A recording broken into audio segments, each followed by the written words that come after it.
안녕하세요. 올해 딱 30이 되는 여자입니다. 현재 동갑내긴 남자친구와 결혼 이야기가 오고 간 지 조금 되었습니다. 진행은 딱히 나가지 않고 있어요. 양가 인사를 아직 안 했기 때문입니다. 저는 저희 부모님께 남자친구를 이미 소개시켰는데 남자친구의 경우가 조금 복잡해서 말입니다. 바보온달과 평강공주 이야기 정도는 아니겠지만 남자는 여자하기 나름이라는 말 믿고 정말 잘 해보고 싶었어요. 지금은 몇 번을 생각해봐도 이게 맞는 건가 싶고 여러 고민을 하게 만듭니다. 남자친구는 저희 부모님 다음으로 저한테 잘해주는 사람이었어요. 그리고 그거 하나만 보고 결혼을 결심했고요. 그런데 남자친구한테는 저보다 더 소중한 사람이 있었네요. 그건 바로 남자친구의 어머니입니다. 부모님이 소중한 건 당연한 일이에요. 그게 잘못된 거라고 하는 말이 아니에요. 저 또한 결혼 후에 부모님께 효도는 당연한 거라고 생각하는 바이고요. 부모님이 계셨으니 현재의 제가 있는 거고 받은 만큼 갚아드리는 건 당연한 거 아니겠어요? 제가 내로남불을 하겠다는 게 아닙니다. 하지만 남자친구 어머니의 이야기는 조금 경우가 다르거든요. 남자친구가 홀아버지 밑에서 힘들게 자랐다는 건 이미 알고 있는 사실이었는데 어머니의 이야기는 제게 먼저 해준 적이 없어요. 상처가 있는 것 같아서 꼬치꼬치 캐묻지 않았고 어렸을 때 돌아가셨겠거니 혹은 말 못할 사정이 있겠거니 하면서 넘겼어요. 궁금하지도 않았습니다. 그런데 저와 남자친구 둘 사이에 결혼 이야기가 오고 가면서 그때 처음으로 자초지종을 알게 되었습니다. 어머니는 남자친구와 남자친구의 동생이 어렸을 때 새살림 차려서 집을 나갔다고 하네요. 어려서 남자친구한테는 그게 받아들이기 힘든 큰 상처였었나 봐요. 심지어 어머님은 어디 야반도주를 해서 연락두절이 되셨던 것도 아니고 꽤나 가까이서 살고 계시기까지 했다고 합니다. 동생이 조금 자라서 엄마 찾으며 땡깡 부릴 때 남자친구가 동생을 데리고 어머님을 찾아가기까지 했었는데 어머님은 어린 자식들한테 찾아오지 말라고 단호하게 이야기를 하셨다고 했다고 하고요. 그냥 그런 슬픈 과거사가 있거니 생각했는데 남자친구의 말에는 어머님을 향한 반발심보다 그리움이 더 커 보였고 아버님에 대한 반발심마저 느껴졌습니다. 저는 남자친구의 말이나 행동에 조금 이상하다는 느낌을 받았어요. 어머님을 그리워할 수는 있지만 그렇다고 아버님을 증오할 필요까지는 없어 보였거든요. 어쨌든 지금의 남자친구가 있기까지 어머님의 도움 없이 자식들 키워낸 아버님의 공이 컸다고 생각하거든요. 충분히 갚아야 할 은혜라고 생각하는데 남자친구는 동생만 아버님 품에서 독립을 하고 나면 아버님은 국물도 없다는 식으로 말을 했어요. 결혼 이야기가 오고 가는 와중이기는 하지만 어쨌든 그때까지는 결혼한 사이도 아니다 보니 남의 집안일에 괜히 상관하고 싶지 않아서 말을 아꼈는데 자세한 내막을 알고 보니 남자친구는 취직을 한 이후부터 어머님하고 지속적으로 연락을 하고 있던 상황이라는 걸 알게 되었어요. 연애하는 동안 저는 남자친구를 이미 부모님한테 인사를 시켰던 상황이었는데 남자친구는 도통 아버님께 저를 인사시키는 자리를 마련해주지 않았거든요. 그런데 어머님 이야기를 제게 털어놓고 난 뒤부터 남자친구는 계속해서 저를 어머님한테 인사시키고 싶어 했습니다. 솔직히 많이 혼란스러웠어요. 인사를 한다면 저는 당연히 지금의 남자친구가 있도록 키워주신 아버님을 먼저 뵙는 게 순서라고 생각했거든요. 그런데 그걸 생략하고 어머님을 먼저 인사를 시키겠다는 거잖아요. 그런데 남자친구는 다짜고짜 아버님은 결혼식 때 부르지도 않겠다는 선언을 하는 겁니다. 혼주석에는 어머님이 오실 거고 아버지와는 연을 끊고 지내겠다고 하는 거죠. 지 결혼이니까 지 마음 가는 대로 하고 싶은 건 알겠는데 자초지종만 들었을 때 어머님이 바람이 나서 피부치 같은 자식들 남겨두고 새살림 차렸을 때 그때 이미 혼주석에 앉을 자격을 잃은 거나 마찬가지라는 생각을 갖고 있었기 때문에 남자친구의 발언이 조금 충격적이기는 했습니다. 결혼이 남자친구와 제가 좋아서 하는 것도 있지만 어쨌든 양가 집안이 하나가 된다는 의미가 더 큰 부분이잖아요. 호적에도 당연히 아버님 밑으로 올라가 있을 텐데 저렇게 막무가내로 나오니 뭐라 할 말이 없더라고요. 말 못할 사정이 있어서 그러냐, 왜 그런 생각을 가지고 있느냐 물어봤는데 그건 일단 자기 어머니부터 만나보고 그러고 나서 말을 해준다고 하기에 일단 알겠다고 했습니다. 그리고 얼마 지나지 않아서 남자친구 어머님한테 인사를 드리러 다녀왔고요. 남자친구 어머님, 첫 인상이 참 강렬했어요. 제가 속으로는 아버님 편이라서 그런가 나이가 많이 젊어 보이시기는 했는데 꾸미고 다니시는 게 문제는 아니지만 그런 것마저도 제 눈에는 좋아 보이지 않았습니다. 50대 초반이시니까 정말 20대 되자마자 결혼하셔서 남자친구를 가지셨던 거죠. 어머님의 자기소개는 충격의 연속이었습니다. 그때는 세 살림 차려서 나가셨지만 지금은 또 혼자 지내고 계신다고 하셨고요. 자기가 워낙 개방적이라서 자유로운 만남을 추구하는 사람이라는 말까지 덧붙이시면서요. 얼마 전까지는 남자친구 동생과 아버님이 계시는 곳 같은 지역에서 터전을 잡고 살고 계셨는데 최근에 골프 치다가 알게 된 사람 따라서 서울 근처에서 올라와 계신다고 하셨습니다. 마침 집도 근처니까 며느리랑 이렇게 해서 셋이 자주 보면 되겠다고 하시면서 웃으시는데 솔직히 어머님이 저를 며느리라고 부를 자격이 있다고 생각하느냐 따지고 싶었지만 긴 말 하지 않았어요. 괜히 제가 분위기를 박살내고 싶지는 않았거든요. 졸지의 시아버지만 3명이 생겨버린 이 상황을 웃으면서 넘겨야 하는 건지 이건 아니지 않냐고 솔직하게 내 의견을 말해야 하는 건지 정신이 하도 없어서 표정 관리도 똑바로 못하고 있었습니다. 그런데 남자친구와 이미 이야기가 되어 있던 건지 제가 먼저 묻지도 않았는데 아버님과 헤어지게 된 과거 이야기를 하나씩 술술 풀어놓기 시작하셨어요. 그때는 어려서 아무것도 몰랐다. 남자친구 아버님한테 사기를 당한 거나 마찬가지다 하시면서 침몰하고 있는 배에 같이 타서 둘 다 인생 종치느니 나라도 잘 돼서 애들 챙겨줘야겠다 싶어 새살림 차려서 나간 거라고 하시고 막상 새살림을 차렸더니 그 집구석에서는 애들도 못 만나게 하더라. 내가 뭔 힘이 있겠냐. 일단 나라도 살고 봐야 훗날을 도모하지 않았겠냐. 그리고 이제라도 애들하고 잘 지내기 위해 그 집구석하고도 이별하고 나온 거라고 하시는데 솔직히 제 귀에는 그게 그냥 가져다 붙이는 변명거리로밖에 들리지 않고 그냥 그럴싸한 이유로 자기 합리화를 하고 있다는 생각밖에 들지 않았습니다. 어떤 상황이건 간에 핏덩이인 자식들 버리고 도망간 걸 설명할 수 없잖아요?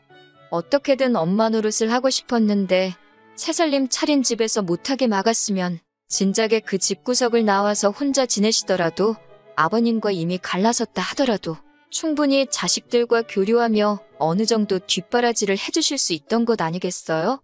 그런데 그것 또한 새살림 차린 집구석에서 싫어해서 못했다는 걸로 대충 넘어가려고 하시니 한참 어린 제가 보기에도 그 모습이 좋게 보일 턱이 없었습니다.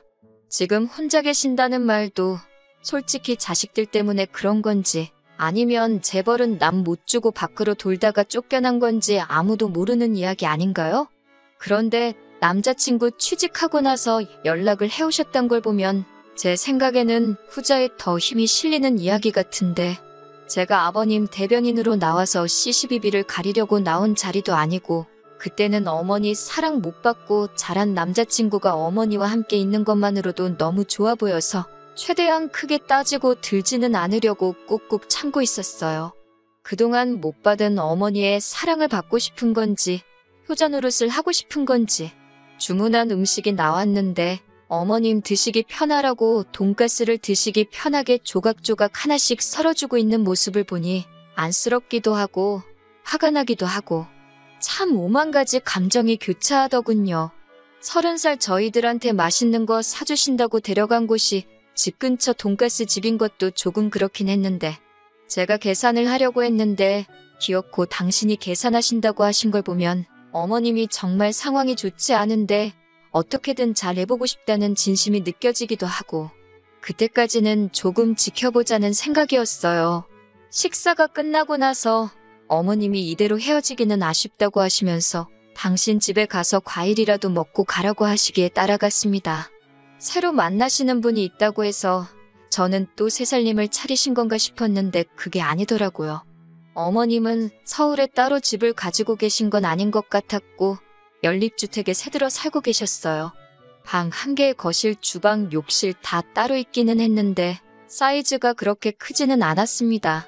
골프 치다가 알게 된 사람 따라왔다는 말에 새살림 차려서 잘 지내시는가 보다 했는데 둘이서 아직 서로 알아가는 단계이다 보니 일단 급한 대로 작은 방 구해서 지내고 계신다고 하셨습니다. 그리고 그 좁아터진 집에서 과일을 먹으면서 이런저런 이야기를 나누는데 어머님께서 시커먼 속내가 잔뜩 담긴 한마디를 하시더라고요. 이렇게 셋이서 있으니까 너무 좋으시다고. 식사 자리에서는 이렇게 셋이 자주 보자고 하시던 말이 이번에는 그냥 이렇게 셋이서 알콩달콩 살아도 좋겠다고 살짝 돌려서 말을 꺼내시더라고요. 누가 들어도 우리 결혼하면 방 한 칸 내달라고 같이 사는 게 어떤지 저를 떠보려고 꺼내신 말로밖에 들리지 않았어요. 남자친구는 어머님 속뜻을 알고 그러는 건지 모르고 그러는 건지 그러면 참 좋겠다고 동조하면서 해실해실 웃고만 있었고요. 집에 돌아오는 길에 저는 이미 느낌이 쎄해서 이 결혼을 해서는 안 되겠다는 생각이 들었습니다. 그래서 남자친구한테 솔직하게 대답해달라고 하고 단도직입적으로 물어봤어요. 혹시 너 지금 결혼하면 어머님 모시고 살고 싶어서 밑밥 가는 거냐고요. 그러니 남자친구는 그게 무슨 소리냐입니다. 어머니는 어머니 인생이 있고 우리는 우리 인생이 있는 거 아니겠냐고 선은 확실하게 긋더라고요. 어머니는 지금 만나는 분도 계시고 한데 왜 우리랑 사시겠냐고 하면서 오히려 그런 질문을 한 저한테 지금 무슨 생각을 하는 거냐고 화를 내더라고요.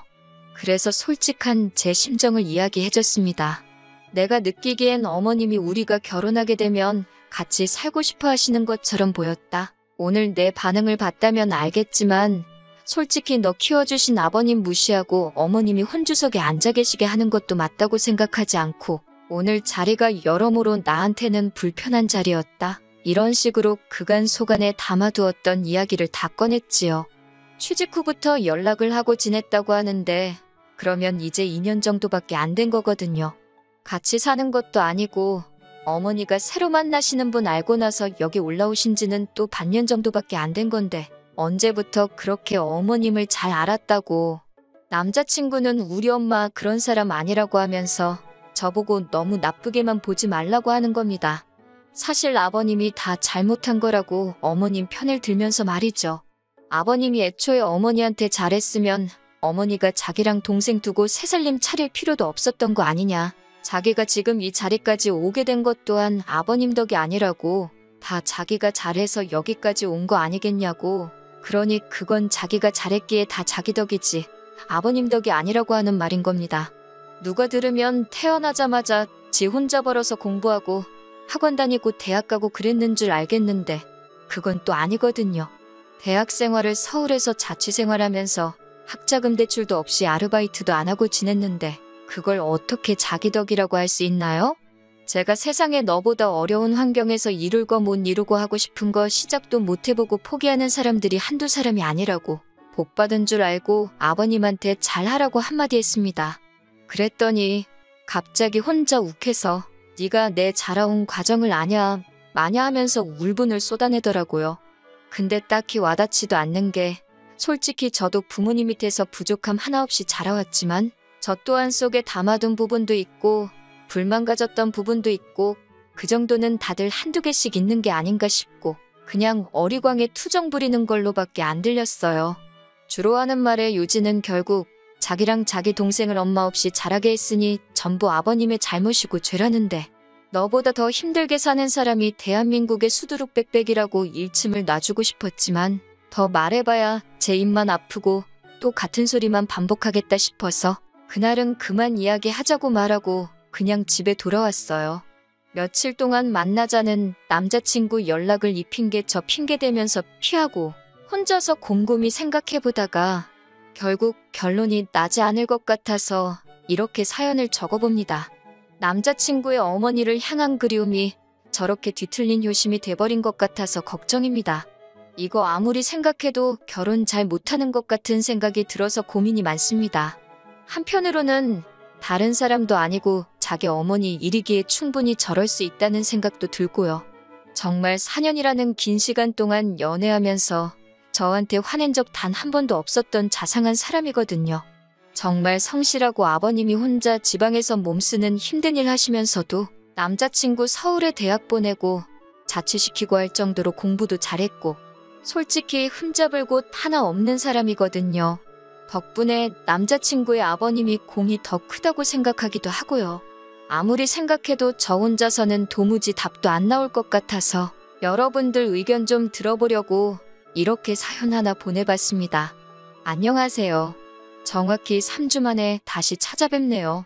이 상황을 두고 고민했던 제 자신이 다 바보 같다고 느껴질 정도로 치가 떨립니다. 결론부터 말씀드리자면 남자친구 머리채 한 움큼 뽑아버리고 거지 같은 집구석 탈탈 털어버리고 헤어졌어요. 지금은 깔끔하게 정리가 다 된 상태예요. 그렇게 엄마가 좋았으면 애초에 아버지랑 살지 말고 지네 엄마랑 붙어 살지. 아버지한테 받아먹을 건 다 받아먹고 이제 와서 왜 저러는지 정말 모르겠네요.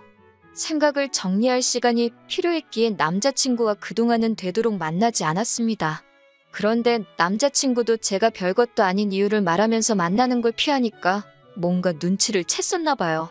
저한테 난데없이 아버님한테 인사드리러 가자고 하는 겁니다.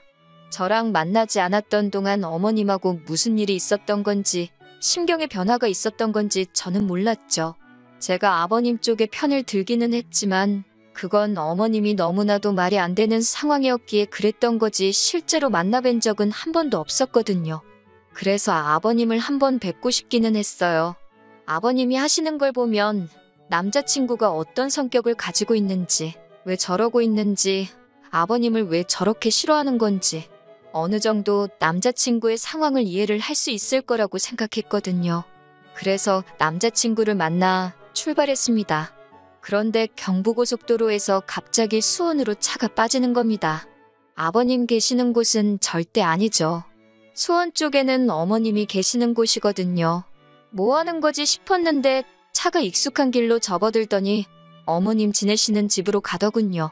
남자친구한테 지금 뭐 하는 거냐 했더니 가보면 안다고 하는 거예요. 집에 들어가니 아버님은 당연히 없고 어머님만 계셨고요. 남자친구한테 작은 목소리로 이게 뭐 하는 거냐고 한마디 했더니 기다리라고만 하는 겁니다. 어머님은 음식 준비에 한참이셨고요. 그 모습을 보니까 오만 가지 생각이 다 들었네요. 아버님이 이 집으로 오시기로 했나 싶기도 하고 어머님은 저희 보고 음식 좀 도와달라고 하시는 겁니다. 거실 한편에 교자상도 펴져 있고 준비하고 계시던 음식을 봐도 대충이 북어포니에서 있는 게 앞만 봐도 식사 때문에 준비하시는 건 아닌 것 같고 제사상이 아닌가 싶었습니다. 그런데 조금 혼란스러웠던 게 두 분이 이혼하신 거잖아요? 그러면 제사를 지낼 이유가 없지 않나 싶었어요. 어머님 쪽에서 남자 형제가 없어서 제사를 어머님이 가져오신 건가? 그런 생각까지 했습니다. 어머님 혼자 하기에는 음식이 많기도 했지만 저한테 사전에 아무런 말도 없이 음식 준비를 시키는 게 기분이 썩 좋지만은 않았어요. 그런데 어머님은 저보고 잘 보고 배우라고 하면서 앞으로는 다 제가 해야 할 일이라고 하시는 겁니다. 아직 결혼이 확정된 상황도 아닌데 솔직히 왜 저러시나 싶었어요. 그래도 아버님이 오신다니 별말 안 하고 준비하는 것부터 상 차리는 것까지 끝까지 도왔습니다. 저희 집도 제사를 지내기 때문에 제사 지내는 것 자체가 문제라고 생각해 본 적은 없었거든요. 준비가 다 끝나고 어머님이 어디에 전화를 하시니 얼마 안 있어서 문이 열리는 소리가 들리더라고요. 아버님이 들어오셨고 남자친구가 오셨어요? 아버지? 하고 살갑게 맞이하는데 속으로 했습니다. 앞으로 평생 얼굴도 안 보고 살 것처럼 아주 이빨을 드러내놓고 있던 모습과는 다르게 외투도 직접 받아서 옷걸이에 걸어주고 너무 잘했기 때문이에요. 무뚝뚝하신 성격인지 저한테는 살짝 목례만 하고 들어오시자마자 준비되어 있는 제사상의 향을 피우시더군요. 남자친구가 옆에서 술 한 잔 따르고 저를 올리시더니 그 다음에는 다 같이 절을 하자고 해서 얼떨결에 저도 절을 해버리고 말았어요. 그리고는 이게 맞나 싶어서 저는 실례하겠습니다 하고 밖에 나가 있었습니다. 제사가 다 끝나고 나서 저보고 뒷정리를 도우라길래 일단 저도 도왔어요. 이때까지만 해도 저는 정말 아무것도 몰랐습니다. 이윽고 네 사람이서 식사가 시작되었어요. 아버님이 과묵하셔서 그런지 식사 자리가 분위기가 조금 무거운 편이었습니다. 아버님이 앞에 계시면 저렇게 찍소리도 못할 거면서 뭘 그렇게 아버님이 싫다고 이를 갈고 그랬는지 싶었습니다. 오고 가는 말이 하나도 없다 보니 제가 아버님 말씀 많이 들었다고 저희가 내려가도 됐는데 여기까지 오시느라 힘드셨겠다고 한마디 했어요. 그랬더니 아버님이 조금 당황스러운 눈빛을 하시면서 어머님을 쳐다보시는 거예요. 그리고 이어진 설명에 정말 저는 두 손 두 발 다 들고 결혼은 물론이고 남자친구와의 관계를 정리해버리게 되었습니다. 온갖 근엄한 척을 다 하던 그 사람은 아버님이 아니었던 겁니다. 어머님 세인이라던 그 사람이었던 거예요. 이때는 이미 상황을 정리해보고 화를 참고 그런 수준의 문제가 아니었습니다. 열이 확 오르더라고요. 남자친구한테 대체 이게 무슨 상황인 거냐고 물으니 남자친구는 대수롭지 않게 뭐가 문제냐는 듯 아버지께 저를 인사시킨다고 하지 않았냐 하면서 당당하게 나오더군요. 저게 니네 엄마 세인이지 어떻게 아버지냐고 했더니 저보고 말 조심하라고 하더군요. 앞으로 지한테 아버지는 저 사람 한 분뿐이라나요. 어머님한테 3주 전만 해도 알아가는 단계라고 했는데 벌써 결혼까지 다 하신 거냐고 물어보니 그건 또 아니랍니다. 아직 그 남자 쪽에서 이혼을 하지 않았다고. 그 말을 들으니 화가 나는 걸 떠나서 어처구니가 없더군요. 그러면 저보고 지금 생판상관도 없는 사람 제사 준비를 시킨 거냐고, 그리고 앞으로 제가 하게 될 테니 배우라고 한 거냐고 따져 물었어요. 그러니 이번에는 어머님이 나서서 저한테 통사정을 하는 겁니다. 제가 잘 도와줘야 한다는 거예요.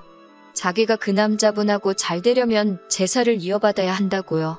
그러면 그분이 지금의 부인과 이혼을 하고 그리고 나서 자기와 결혼을 해줄 거라고 하는 겁니다. 그러면서 자기가 안정적으로 정착을 하려면 저랑 남자친구가 잘해야 한다는 거예요.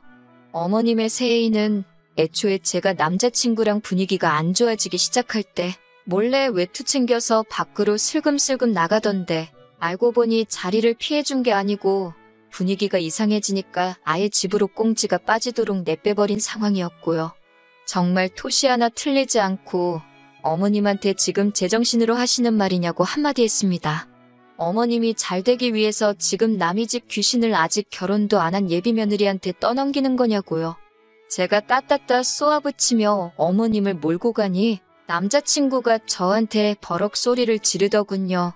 시어머니한테 말버릇이 그게 뭐냐고요. 그러면서 지금 이 상황이 전부 다 제 탓인데 저보고 그것도 하나 이해 못해주는 거냐고 적반하장으로 나오는 겁니다. 너네 집이 콩가루인 게 왜 내 탓이냐고, 어떻게 그걸 내 탓이라고 할 수 있느냐고 했어요. 그랬더니 남자친구가 이유라고 설명한다는 말이 제가 어머님하고 합가할 생각이 없다고, 그건 싫다고 했지 않느냐고 하는 겁니다. 그러니 어머님이 하루라도 빨리 새살림을 또 차려서 첩질하는 게 아니라 그 집구석 안방마님이 돼야지 자기도 안심하고 저랑 결혼을 할 수 있다는 거예요. 아주 속된 말로 이 정도면 아주 연병을 넘어서 예술이 아닌가 싶더라고요. 그대로 남자친구 머리를 한 움큼 집어서 겨우 나랑 이 꼴 보자고 여태껏 키워준 아버지 은혜도 저버리고 자식들 버리고 집 나가버린 어머니를 택한 거냐고 고래고래 소리를 질렀습니다. 머리채를 잡힌 남자친구가 이리저리 흔들리다가 바닥에 철푸덕하고 쓰러졌는데 제 손에 남자친구 머리카락이 한 움큼 잡혀있더라고요. 나자빠져 있는 남자친구를 봐도 성질이 안 풀리길래 어머님한테도 사람이 그러는 거 아니라고, 염치가 얼마나 없으면 자식들 앞에 다시 나타날 생각을 하시냐, 자식들로 모자라 멀쩡한 집안 파탄내고 예비 며느리 등골까지 빨아먹으면서 살고 싶냐고 염치 좀 찾고 살라고 했습니다. 남자친구와 연락 없이 지내던 3주 동안 저도 어느 정도 마음 정리가 끝나가던 상황인지라 그렇게 집안을 아주 뒤집어 놓고 나오는데 신기하리만치 아쉬움이 전혀 없었고 오히려 깔끔하게 다 털고 정리해버릴 수 있었다는 사실에 속이 다 후련하더군요. 평소였으면 연락이라도 몇 번 왔었을 텐데 그동안 아무런 연락도 없는 걸 보니 잘못을 뉘우친 건지 아니면 남은 인생 이제 엄마한테 등골 쪽쪽 빨리면서 살기로 결심한 건지 저한테 아무런 연락이 없네요. 차라리 잘 된 것 같아요. 4년 연애한 시간이 허송세월로 느껴질 만큼 허무하지만 오히려 제가 정리 못하고 이 관계를 질질 끌고 갔다면 아마 저도 화병 때문에 제명에 못 살았을 겁니다. 더 더러운 꼴 보기 전에 빠른 결심을 한 게 잘했다 싶어요. 한편으로는 제가 그동안 엄청 착하게 살아왔나 싶기도 하고 어머님한테 고마운 부분도 있기도 해요. 괜히 저랑 남자친구가 결혼하고 나서 남자친구 앞에 나타났다면 그건 그거대로 더 큰일이었을 테니까요. 깔끔하게 결혼 이야기 오고 가기도 전에 정리할 수 있는 계기를 주셔서 말입니다. 어떻게 보면 지옥 불구덩이에 발을 담그기 전에 하늘이 제게 기회를 주신 게 아닌가 하는 생각마저 들어요. 이런 기회를 주신 것에 대해 항상 감사하며 앞으로도 항상 착한 일만 하면서 살아야겠습니다.